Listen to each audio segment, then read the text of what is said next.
क्या भारत सच में एक ग्लोबल इकोनॉमिक सुपर पावर बनने की राह पर है? 2026 का बजट इसी बड़े प्लान का ब्लूप्रिंट पेश करता है।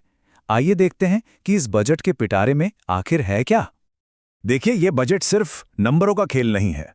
ये भारत के लिए एक बहुत बड़ा विजन सेट करता है। एक ऐसा विजन जो इंडिया को ग्लोबल स्टेज पे एक टॉप इकोनॉमिक प्लेयर बनाने का वादा करता है।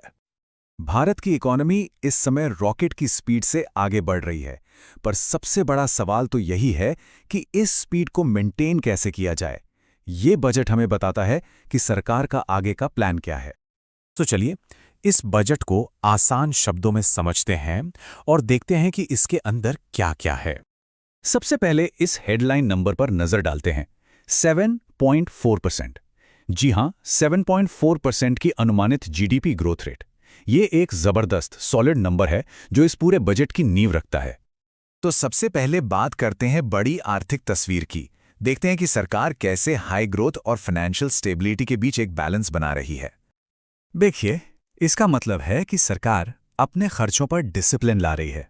फिस्कल डेफिसिट को कम करने का मतलब है कि तेजी से ग्रोथ तो चाहिए, लेकिन फाइनेंशियल जिम्मेदारी के साथ, और ये एक मजबूत इकोनॉमी की निशानी है। अब इस नंबर पर ध्यान दीजिए, 12,20,000 करोड़ रुपए। सोच कर देखिए, ये एक बहुत बहुत बड़ी रकम है, और ये पैसा सीधे देश के फ्यूचर में इन्वेस्ट हो रहा है, यानी बेहतर सड़कें, फास्टर ट्रेनें और मॉडर्न पोर्ट्स बनाने में। और यही मैसिव इन्वेस्टमेंट्स हमें हमारे अगले सेक्शन पर ले आता है, एक कॉम्पिटिटिव भारत का निर्माण। और इसकी फाउंडेशन क्या है? एक इंफ्रास्ट्रक्चर सुपर साइकिल, मतलब इंफ्रास्ट्रक्चर डेवलपमेंट में एक जबरदस्त बूम। ये सिर्फ कंक्रीट के प्रोजेक्ट्स नहीं हैं, इन्हें ग्रोथ कनेक्टर्स कहना ज्यादा सही होगा।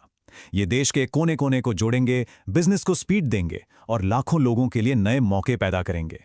जरा सोचिए, माल कितनी तेजी से एक शहर से दूसरे शहर तक पहुंचेगा। इंफ्रास्ट्रक्चर के अलावा गवर्नमेंट अब फ्यूचर के 7 की इंडस्ट्रीज पर स्ट्रैटेजिकली फोकस कर रही है। क्यों? ताकि भारत को एक ग्लोबल मैन्युफैक्चरिंग हब बनाया जा सके। ये सब फ्यूचर के इंडस्ट्रीज हैं। सेमीकंडक्टर्स जो हमारे गैजेट्स को पावर देते हैं, बायोफार्मा जो जिंदगियां बचाते हैं, और रेयर अर्थ मैग्नेट्स जो ग्रीन एनर्जी के लिए जरूरी हैं। इन पर फोकस करना भारत को सेल्फ रिलायंट बनाने की दिशा में एक बहुत बड़ा कदम है। इलेक्ट्रॉनिक्स में आत्मनिर्भर बनने के लिए सरकार 40,000 करोड़ रुपए इन्वेस्ट कर रही है। ये फोन से लेकर लैपटॉप तक हर चीज के मैन्युफैक्चरिंग में एक गेम चेंजर हो सकता है। साथ ही 20,000 करोड़ रुपए कार्बन कैप्चर टेक्नोलॉजी के लिए रखे गए हैं।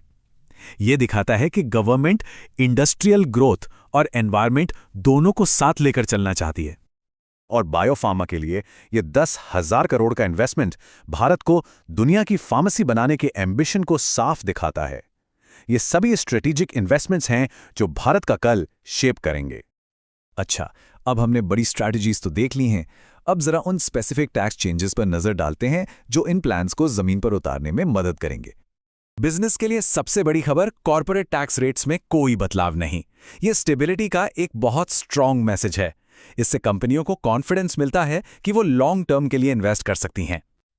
लेकिन एक इंपॉर्टेंट चेंज है मिनिमम ऑल्टरनेट टैक्स यानी एमएटी में।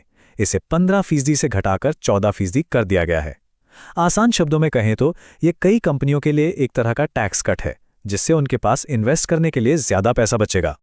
सोर्स पर टैक्स कलेक्शन यानी टीसीएस को भी आसान बनाया जा रहा है। कई आइटम्स के लिए रेट्स को यूनिफॉर्म 2% पर लाकर सरकार बिजनेस के लिए नियम सरल कर रही है और उनके हाथों में ज्यादा कैश छोड़ रही है।